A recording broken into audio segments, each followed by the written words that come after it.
Yo, on va débarquer. On est dans l'avion. Un gars qui m'a embauché à Congo, ancien ministre. Yewana. Voilà dit Kosima Bleu Wana. Ambringé. Là, ça va.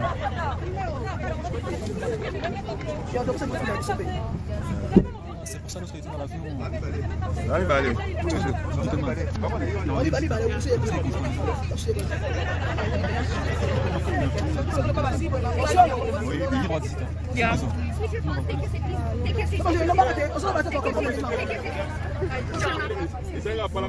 Yo, on va débarquer.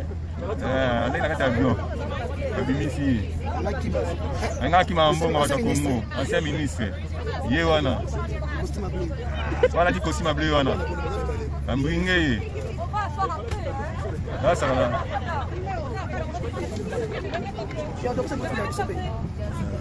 C'est pour ça que nous sommes dans l'avion. Allez, bah, allez.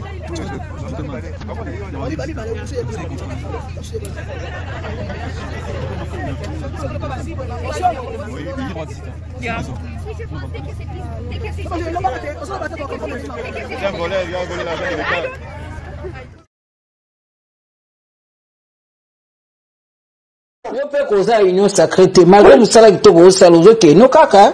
Non, ngai nazosala pona mboka, pona Congo, pona ba Congolais. À moins que okende. Nazokende, mais tozali biso union sacrée d'Alini tous les Congolais.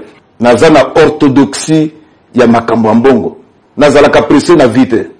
Nazwi vi na ngai na ndenge ya zéro nazala ki eloko te.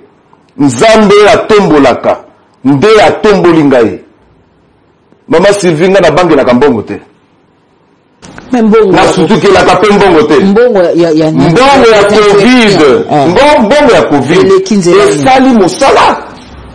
Esali musala Mama Sylvie. Tala biloko monsieur ezali bandawa.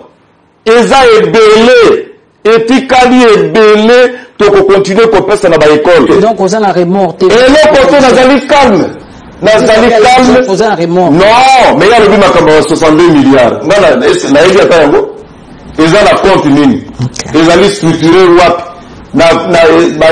Yo Mama Sylvie, s'il vous plaît. Mama Sylvie nangai. Ba détourner au moins bato mosusu mais ba enseignant. Enseignant mbongo na ye au détourner yango. Mais on connaît la pongite. Hein? 62 milliards, il y a enseignants. Ou aza komona pasi.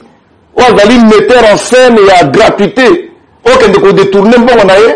Mais on connaît la terre. Ba frais à fonctionnement ba école, ba banque ba futaka directement